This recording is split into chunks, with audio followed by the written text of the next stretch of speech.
Hey guys, this is Texas Twister. I want to give you some details about an ice farm that I've built that I figured might be useful to those of you who've been working on the Nether Hub or other things that might use packed ice or blue ice.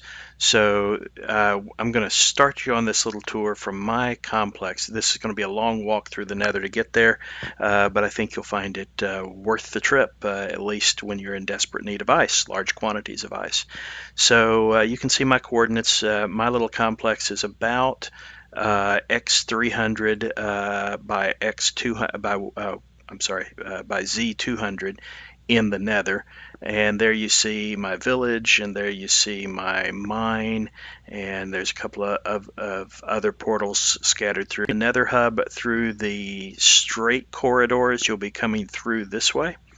And if you're coming through my little diagonal shortcut, the other end of this is the Blaze Farm, and it cuts across several paths, but that you'll see a sign on one of the corridors that says shortcut to Situation's place, and his place is down that way. So if you're following that sign, you'll come out here and you'll see the directions here to my slime farm in the mine. But that's not what we're talking about this time. What you're going to do, and I'll eventually put up some other signs to make it clearer, you're going to go down this corridor. So there's my mine complex here, and I'm going to start down this path. It's going to be a long walk, so it's going to be fairly straightforward. You can see I've got it lit. I worked out a direct shot to, this was actually the corridor that we used to go to the, what's it called? The big forest estate that's built in the dark forest. Anyway, I forget the name for it, but we went there as a team, and this tunnel was made for that. It's a fairly straight shot. There's a few wrinkles like this one where I had to go around somebody else's tunnel.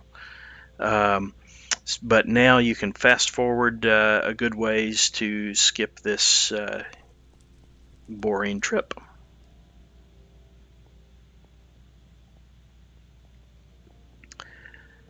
So, for those of you who chose not to fast forward, I won't let there be dead air. You just hike through a couple of these little twists and turns. You'll get a feel for my construction. And like I said, it's pretty much a straight shot until you see two white sea lanterns on the left. And that's a ways down there.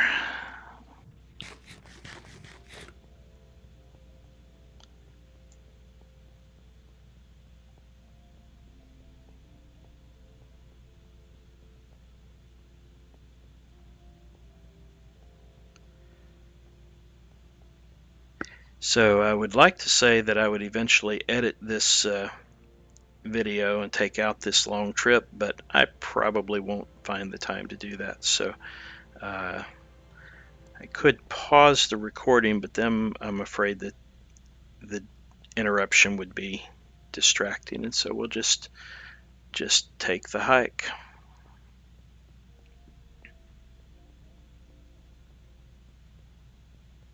So this is way out there. You may be asking, why did I build it there? Mainly because I knew that out there I was away from others and I wouldn't be bothering anybody else's builds. And it was a place that I had noted in my explorations that had started out having ice spikes, and now I explored it. It's got a variety of other cold weather biomes there. Cold enough for a long straight stretch that will freeze water.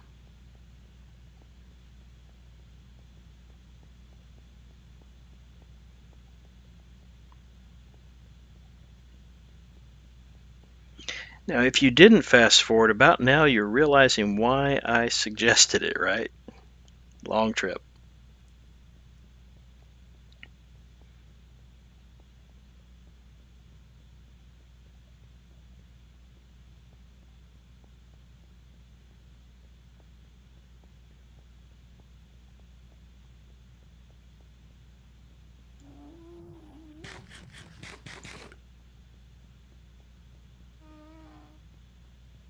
By the way, it's a good idea to bring lots of food while you're sprinting down these corridors.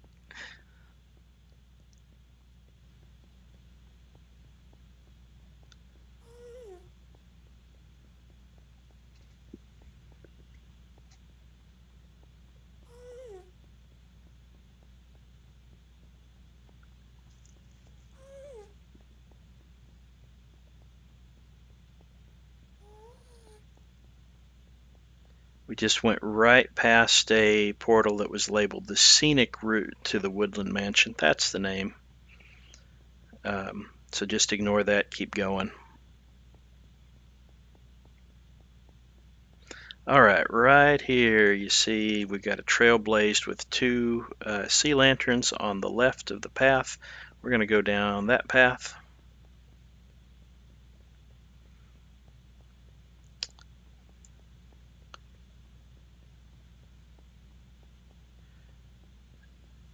And then there's going to be a portal here in just a moment that will be to the edge of the ice spikes biome. When I was just exploring and not sure where I'd end up, we're going to go straight through this portal.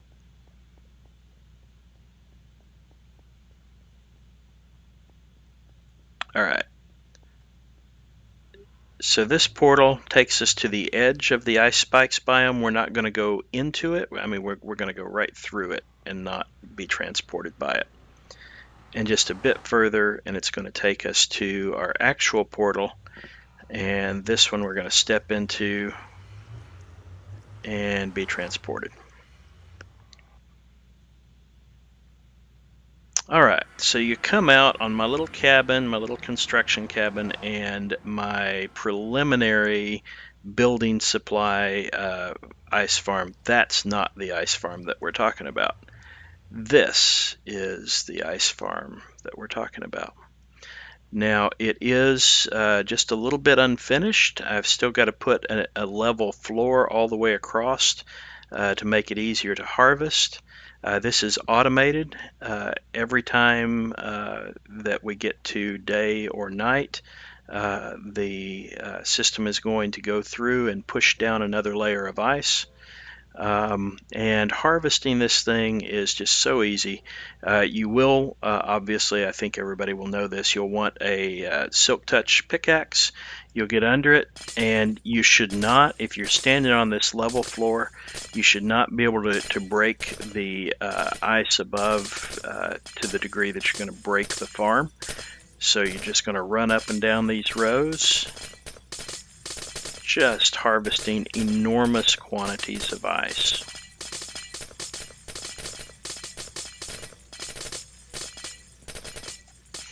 Now, what I'm doing next, and feel free to chip in and help, and I don't care about what blocks you use. As you can see, I'm not big on aesthetics, I'm big on functionality, but I'm building a level floor with this guard side, side to guard you, keep you from falling off the edge, so that you can just kind of blindly run up and down, just chipping away at the ice. Now, my recommendation is that as you start to harvest this, you go through first and get everything that's going to block your path. I just swing back and forth. Obviously, I need to finish the floor here. But I'd go through and just clear out a path for you to walk. And I have to be kind of careful here not to dig up dirt and other soft soils. Once you have a path, then you can go back to just chipping away this enormous quantity of ice. Now I'll keep the video running until it goes from day to night. Show you a little bit about the mechanism. I'm kind of surprised I haven't filled up my inventory yet. I guess there's probably quite a bit on the ground that I need to go back and pick up, and obviously I've just done kind of a single swath through here, not in any way cleared it out in its entirety. Alright, so the farm, my little construction area, is back at the south end of this, which we're more or less heading towards. Looking for any ice that I dropped. Here we go. And eventually I'll want to build kind of an AFK station here, because if we build, or you can build, anybody can extend on this if you want. This is it's another of my contributions to the community, not anything I regard as private. So here's the mechanism. We've got a daylight sensor that is going to trigger it, and then this flying machine is going to go down, pushing ice down, and then it's going to stop at the other end, waiting for another daylight trigger to send it back. Now, if you want to speed it up a little bit, you can wait for it to get all the way to the other end and then sleep, and then it will come back immediately, and then you would wait for the normal daytime to pass, and then you'll be able to run it 2 more passes. So that really is about it. You're welcome to make use of this. You're welcome to take any ice that you harvest. Oh, didn't mean to be putting that there. Let me go ahead and make some packed ice from that.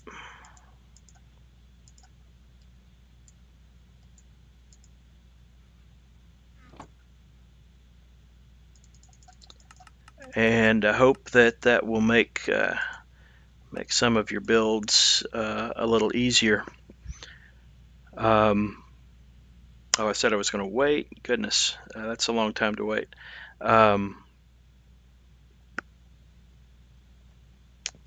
So at any rate, well, I guess I don't really need to show you that. It's pretty automatic. It's just going to pass down and pass back. And if you want to see how it operates, you can come out to the farm and see how it operates. So with that, I will end the video. And let me make note of the coordinate. The coordinates here, we're at about negative 8170 by 7, rounded off, we'll call it 7,000. So enjoy. See you guys around.